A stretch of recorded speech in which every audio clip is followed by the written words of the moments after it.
Selamat datang kembali di sesi pembahasan mendalam kita. Hari ini kita mau benar-benar kupas tuntas nih sebuah perdebatan yang cukup fundamental ya, soal cara kerja pikiran kita. Betul sekali. Sumber kita kali ini bab 12 dari bukunya Naomi Goldblum, The Brain-Shaped Mind. Nah iya, bab ini fokusnya ke kritik ya, kritik terhadap teori koneksionisme. Tepat.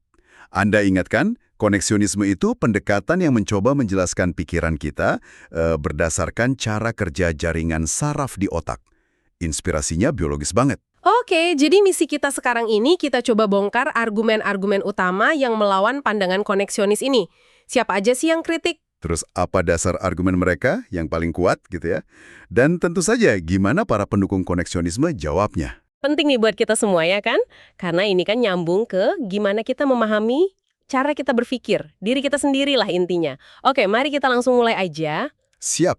Oke, kita mulai dari penantangnya dulu deh. Siapa sih kelompok utama yang paling vokal, paling gigih gitu mengkritik koneksionisme ini? Terutama pas awal-awal muncul lagi di tahun 80-an itu. Nah, kritik yang paling mendasar dan filosofis itu datangnya dari kubu yang dikenal sebagai representasionalis, penganut teori representasional pikiran. Representasionalis, oke. Ini bukan sembarang orang loh. Tokoh utamanya itu filsuf sama ilmuwan kognitif top kayak Jerry Fodor dan Zenon Pilishen. Argumen mereka tuh benar-benar menggoyang fondasi koneksionisme waktu itu. Oke, Fodor dan Pilishen, representasionalisme versus koneksionisme. Bisa dijelasin sedikit nggak? Beda paling dasarnya apa sih antara dua pandangan ini? Kok bisa sampai berseberangan gitu? Nah, ini dia intinya. Krusial banget. Kaum representasionalis, ya kayak Fodor dan Pilishen, itu mereka percaya pikiran kita tuh kerjanya memanipulasi simbol-simbol atau representasi mental. Simbol, maksudnya gimana tuh? Ya, simbol yang sifatnya diskrit, terpisah gitu. Bayangin aja konsep kayak kucing, merah, lari. Itu disimpan di kepala kita sebagai unit informasi yang jelas batasannya. Mirip kata di kamus lah, atau variabel di program komputer. Ah, oke. Kayak unit-unit gitu ya? Betul. Ingat kan model jaringan semantik yang pernah kita bahas? Nah, itu kental banget nuansa representasionalisnya. Konsep itu kayak titik-titik atau nodus yang nyambung. Oke, paham. Terus kalau koneksionis gimana? Nah, koneksionis ini beda banget. Radikal bedanya. Buat mereka, konsep itu bukan unit tunggal di satu tempat. Malah sebaliknya. Gimana tuh? Yang saling nyambung. Mirip neuron di otak lah. Jadi nggak ada satu neuron kucing gitu? Nggak ada. Kucing itu muncul sebagai pola unik dari unit mana aja yang nyala dan seberapa nyalanya pas kita mikirin, atau lihat, atau dengar kata kucing. Bisa jadi melibatkan jaringan visual, auditori, jaringan tentang hewan, gitu kan? Semuanya aktif barengan membentuk pola kucing itu. Jadi intinya, pola terdistribusi lawan simbol diskrit. Oke, jelas bedanya. Nah, representasionalis kan fokus ke manipulasi simbol diskrit tadi. Implikasinya apa nih buat cara mereka lihat kemampuan berpikir kita?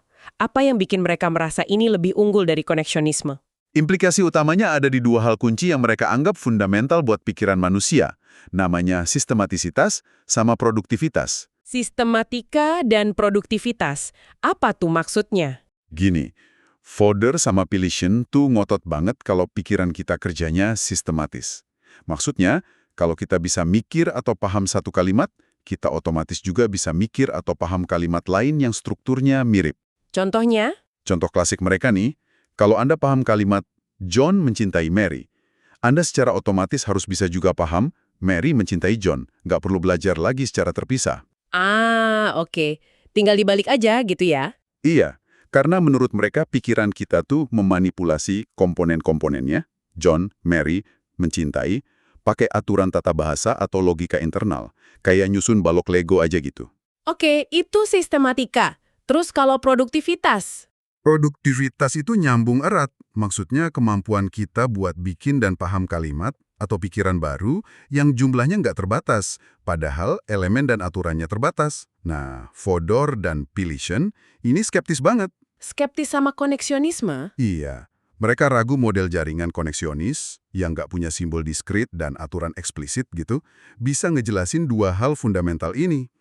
Gimana coba pola aktivitas yang tersebar bisa ngejamin sistematika sama produktivitas kayak di bahasa atau logika?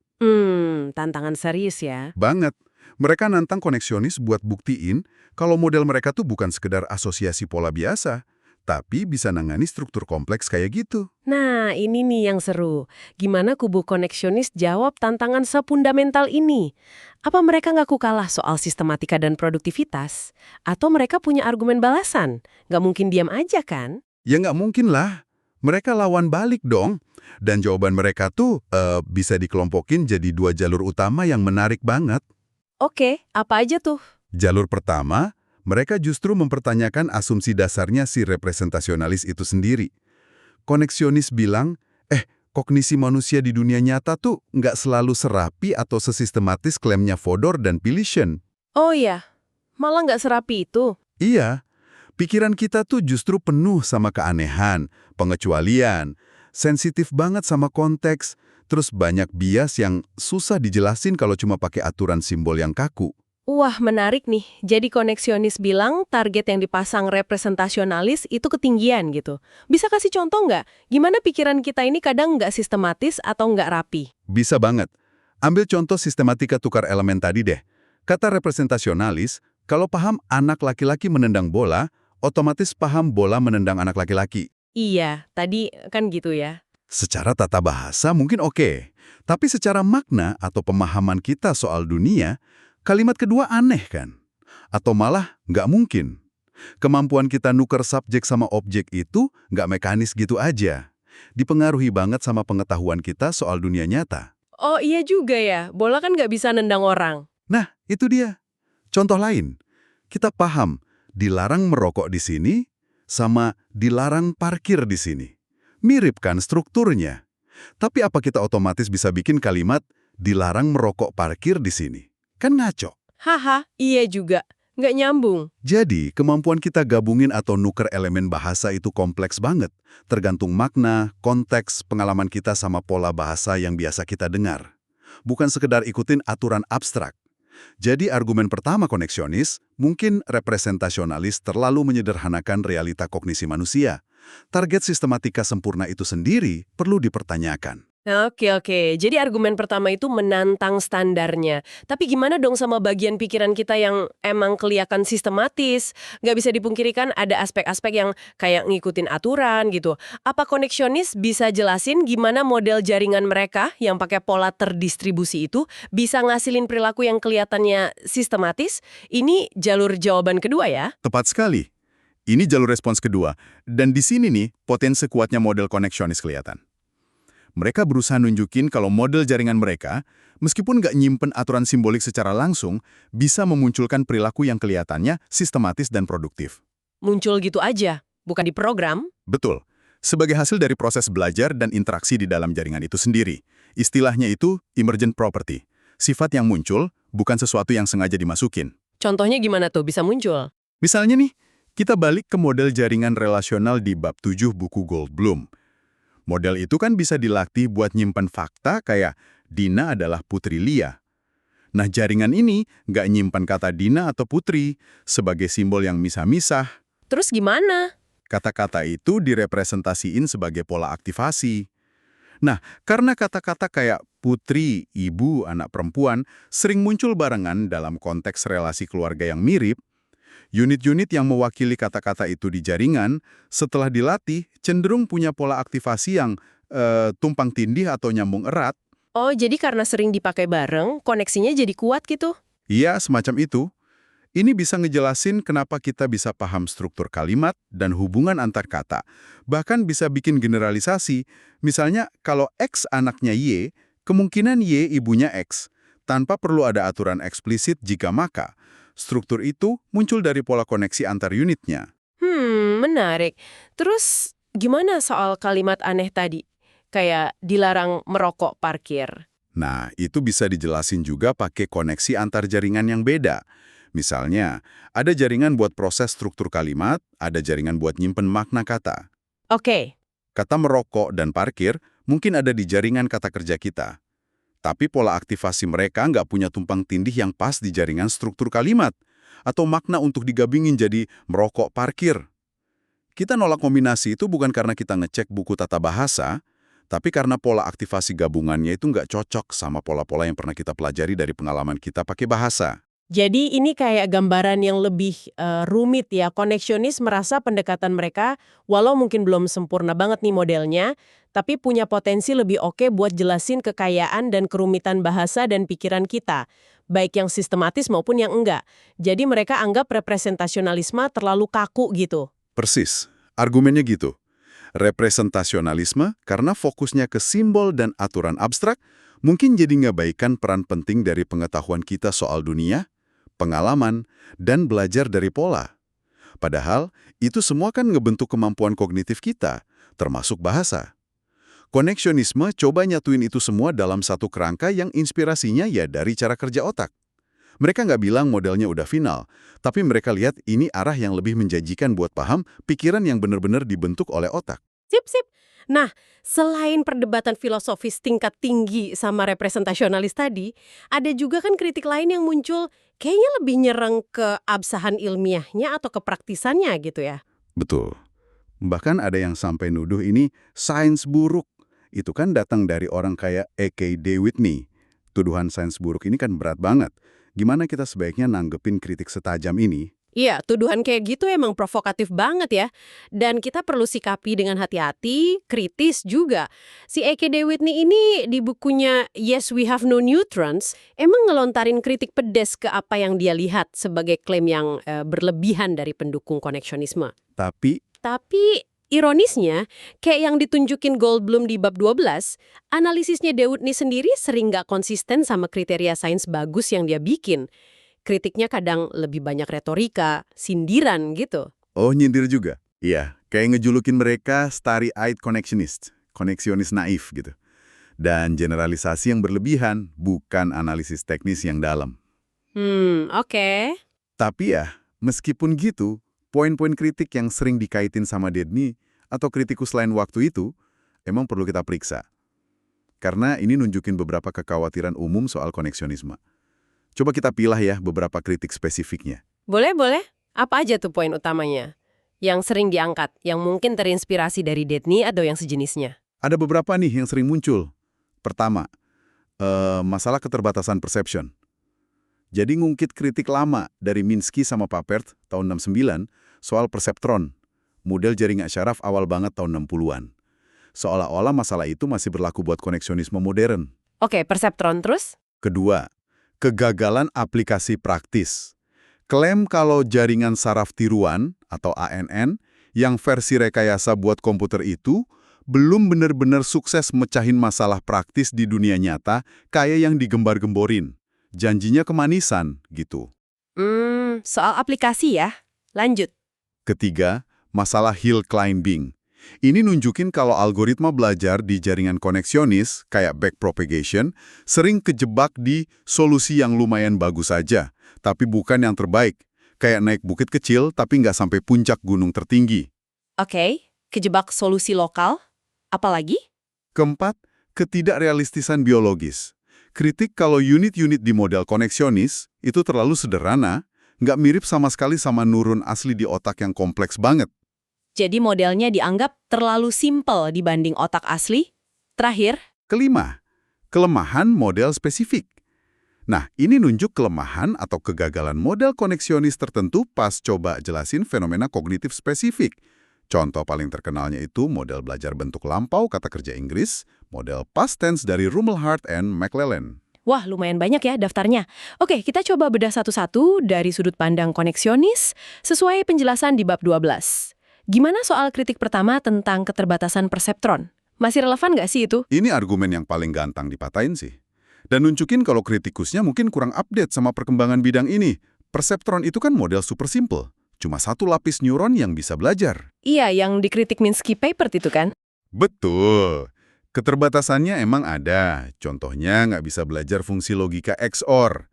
Tapi, koneksionisme modern yang bangkit lagi tahun 80-an, itu justru karena ada penemuan cara buat ngelatih jaringan yang lapisannya banyak, multi-layer networks, pakai algoritma kayak backpropagation. Backpropagation, itu yang gimana? Itu, secara konsep, Cara biar jaringan tahu seberapa besar salahnya di output, terus sinyal kesalahan itu dikirim mundur lapis demi lapis buat nyesuaiin kekuatan koneksi antar unit biar performanya makin bagus. Nah, jaringan berlapis ini secara fundamental ngatasin keterbatasan perseptron satu lapis. Jadi, ngeritik koneksionisme modern pakai masalah perseptron tahun 60-an itu ya nggak nyambung lah. Kayak ngeritik mobil sekarang pakai masalah kereta kuda. Oke, jadi kritik perseptron udah basi ya. Terus gimana soal klaim kedua, kegagalan aplikasi praktis ANN di komputer? Apa ini jadi pukulan buat teori koneksionis tentang pikiran? Nah, di sini kita harus hati-hati bedain dua hal yang sering dicampur aduk sama kritikus. Ada Artificial Neural Networks, ANN, yang dikembangin di ilmu komputer dan rekayasa, sama ada model koneksionis yang dipakai di psikologi kognitif dan neuroscience komputasional. Bedanya apa tuh? ANN di rekayasa itu tujuannya buat mecahin masalah praktis. Pengenalan pola, prediksi saham, rekomendasi produk, macam-macam lah. Sukses atau gagalnya diukur dari performa aplikasinya. Sebaliknya, model koneksionis di sains kognitif itu tujuannya buat paham dan jelasin cara kerja pikiran dan otak manusia. Tujuannya bikin model yang bisa niru perilaku kognitif manusia, termasuk sukses dan gagalnya. Buat nguji hipotesis soal mekanisme mental kita. Oh, jadi tujuannya beda ya. Satu buat bikin alat, satu buat ngertiin manusia. Betul. Jadi, apakah ANN waktu itu, akhir 80-an, awal 90-an, udah sehebat yang diharapkan? Mungkin belum. Tapi sukses atau gagalnya ANN sebagai teknologi rekayasa, itu nggak secara langsung buktiin bener atau salahnya teori koneksionis sebagai model kognisi manusia. Kenapa gitu? Bisa jadi prinsip koneksionisnya benar secara kognitif, tapi teknologi implementasinya waktu itu belum mateng. Atau sebaliknya, ANN bisa aja sukses buat tugas tertentu, tapi bukan berarti otak kita kerja persis kayak gitu. Ranahnya beda, tujuannya beda, cara nilainya juga beda. Nyampur adukin itu ya salah logika. Dan sekarang kita tahu kan, ANN udah sukses banget di banyak aplikasi. Oke, pembedaan penting nih, rekayasa versus pemahaman ilmiah. Terus, gimana soal masalah hill climbing? Bukannya ini jelas kelemahan ya, kalau model nggak bisa nemu solusi terbaik, malah cuma nemu solusi cukup baik yang ketemu duluan? Nah, ini salah satu poin paling menarik dan ironis nih dalam perdebatan ini. Kalau Anda seorang insinyur yang mau bikin sistem AI paling bagus, paling optimal, ya kecenderungan kejebak di bukit lokal itu emang masalah. Anda maunya jaminan nemu solusi terbaik global, kan? Iya dong. Tapi, kalau Anda seorang psikolog kognitif yang mau bikin model manusia, kecenderungan ini justru bisa dilihat sebagai keunggulan. Atau setidaknya fitur yang realistis lah. Tunggu. Gimana ceritanya kelemahan malah jadi kekuatan buat modelin manusia? Karena kita, manusia, sering banget nggak nyari solusi optimal. Kita cenderung lakuin apa yang disebut Herbert Simon itu, satisficing. Satisficing? Apa tuh? Kita milih opsi pertama yang udah memenuhi standar minimal kita. Yang cukup baik lah, daripada susah payah nyari opsi terbaik absolut. Kita pakai heuristik, jalan pintas mental, kita kena bias kognitif, kita sering kejebak sama kebiasaan atau solusi awal yang lumayan berhasil. Oh iya sih, bener juga, nggak selalu cari yang paling sempurna. Nah, jadi fakta kalau model connectionist juga nunjukin perilaku satisficing ini cenderung berhenti di solusi lokal yang cukup baik, justru bikin modelnya lebih mirip sama cara kerja pikiran manusia yang nggak sempurna dan sering nggak optimal itu. Paradoks kan? Kelemahan dari sudut pandang rekayasa ini bisa jadi bukti realisme psikologis modelnya. Wah, keren nih perspektifnya. Nggak kepikiran, membalikkan kritik jadi fitur. Oke, terus argumen soal unit model yang terlalu sederhana, nggak mirip neuron asli. Bukannya ini jadi ngurangin klaim brain-shaped atau terinspirasi otak? Kritik ini sering muncul, tapi biasanya karena salah paham soal level abstraksi yang dipakai di pemodelan koneksionis. Para pembuat model koneksionis itu nggak pernah bilang kalau satu unit di model mereka itu replika persis satu neuron biologis lengkap sama semua detailnya. Bukan itu tujuannya. Terus tujuannya apa? Model koneksionis itu kerjanya di level abstraksi yang lebih tinggi. Fokusnya itu nangkep prinsip-prinsip komputasi dasar yang diyakini terjadi di jaringan saraf otak. Pemrosesan yang masif paralel, representasi yang terdistribusi, belajar lewat perubahan kekuatan koneksi, sinapsis, dan kemampuan generalisasi dari contoh. Jadi cuma ambil prinsip kerjanya aja ya, bukan bentuk fisiknya persis? Betul. Unit-unit sederhana di model itu dimaksudkan buat nangkap esensi fungsional dari elemen pemroses di jaringan, bukan detail implementasi biologisnya.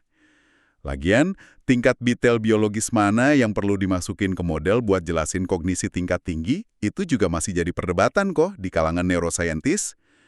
Nuntut replikasi biologi sempurna di level ini mungkin nggak perlu, atau malah nggak mungkin buat paham prinsip komputasi kognitif. Yang penting, modelnya bisa jelasin data perilaku, mungkin juga data aktivitas otak di level yang sesuai. Masuk akal soal level abstraksi yang pas. Nah, terakhir nih. Kritik ke model spesifik kayak model pembelajaran past tense, Rumelhart and McClellan tadi. Model itu kan banyak dikritik. Sama Pinker dan Prince misalnya, katanya gagal nanganin semua kerumitan kata kerja reguler dan irreguler di bahasa Inggris. Apakah gagalan satu model ini ngeruntuhin semua pendekatan koneksionis? Ini contoh bagus nih gimana sains harusnya jalan. Ya, model awal Rumelhart dan McClellan soal past tense itu emang punya keterbatasan, nggak sempurna. Analisis kritis dari Pinker dan Prince itu penting banget buat nunjukin kekurangannya. Misalnya soal kesulitan model nangini beberapa pola kata kerja irreguler atau generalisasi yang kebablasan. Terus gimana respons koneksionis? Nah, respons dari kubu koneksionis, kayak peneliti Mark Seidenberg dan kawan-kawan, itu bukan nyerah, tapi pertama, mereka ngakuin kalau itu model awal. Wajarlah model perintis punya keterbatasan. Sains kan berkembang lewat iterasi, penyempurnaan. Oke, model awal. Kedua? Kedua, kritik itu justru jadi pemicu buat ngembangin model-model koneksionis generasi berikutnya yang lebih baik, lebih canggih, yang secara eksplisit coba ngatasin kelemahan yang disebut Pinker dan Prince. Misalnya, model yang arsitekturnya lebih kompleks atau cara belajarnya lebih halus. Jadi kritik malah bikin maju ya. Ketiga, perdebatan intinya itu tetap soal pertanyaan fundamental. Apa kita perlu dua mekanisme kognitif yang misah buat nanganin bahasa, satu pakai aturan simbolik buat kata kerja reguler, dan satu pakai hafalan asosiatif buat irreguler, kayak usulannya Pinker, atau cukup satu mekanisme tunggal berbasis jaringan koneksionis yang belajar dari pola statistik bisa jelasin kedua fenomena itu, reguler dan irreguler, dalam satu kerangka. Oh, jadi perdebatannya satu mekanisme versus dua mekanisme ya? Iya. Koneksionis terus berusaha nunjukin kalau mekanisme tunggal berbasis jaringan ini mungkin, walau tantangannya ya nggak gampang. Jadi, nolak seluruh pendekatan koneksionis cuma gara-gara satu model awal punya kekurangan, itu kesimpulan yang terlalu cepat dan nggak adil sama proses ilmiah. Kritik itu justru memajukan bidang ini. Oke. Setelah kita kupas tuntas nih semua kritik dan jawabannya, gambaran besarnya gimana nih? Kayaknya ini bukan sekedar debat teknis kecil-kecilan ya, tapi lebih kayak benturan cara pandang yang fundamental soal gimana sebaiknya kita pelajari pikiran. Tepat sekali. Ini benturan paradigma. Di satu sisi, ada pendekatan representasionalis dan AI klasik yang mirip, yang cenderung lihat kognisi itu kayak manipulasi simbol abstrak, mirip komputer digital lah, dan sering mengabaikan detail implementasi biologis di otak. Fokusnya ke software pikiran. Terus sisi lainnya? Di sisi lain, koneksionisme berangkat dari hardware-nya, struktur jaringan otak, dan coba jelasin gimana proses kognitif yang kompleks, termasuk semua suksesnya, kegagalannya, anehnya, bisa muncul dari interaksi unit-unit pemproses sederhana yang nyambung secara masif. Jadi lebih berangkat dari otaknya langsung ya? Iya. Koneksionisme itu secara inheren ngakuin kompleksitas, ketergantungan sama konteks, dan peran belajar dari pengalaman. Mereka nggak selalu nyari penjelasan tunggal yang rapi dan elegan kalau datanya nunjukin sebaliknya.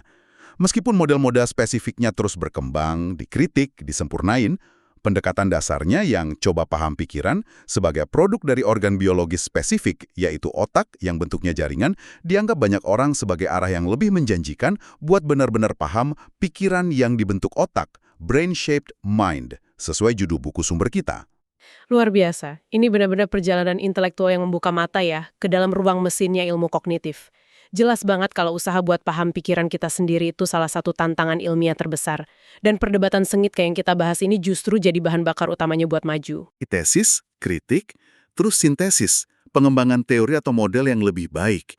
Prosesnya mungkin kelihatan berantakan atau penuh debat, tapi tujuannya bukan buat nentuin siapa yang menang atau kalah. Tapi gimana pemahaman kita bareng-bareng soal fenomena sekompleks pikiran manusia ini bisa jadi lebih dalam, lebih akurat, lebih kaya nuansa. Itu tujuannya. Sebelum kita tutup nih, ada satu pemikiran terakhir buat Anda renungkan, yang muncul dari pembahasan kita tadi. Kalau model koneksionis, dengan segala kemampuannya tapi juga kegagalannya yang menarik kayak tadi, gampang kejebak di solusi lokal, hill climbing, atau suka generalisasi berlebihan, kayak anak kecil belajar bahasa, ternyata emang lebih akurat buat niru cara kerja, sekaligus cara salah otak kita. Apa artinya ini buat cara kita mandang diri sendiri? Pertanyaan bagus tuh. Tapi malah fitur bawaan, bahkan mungkin berguna dari arsitektur kognitif kita yang emang basisnya jaringan.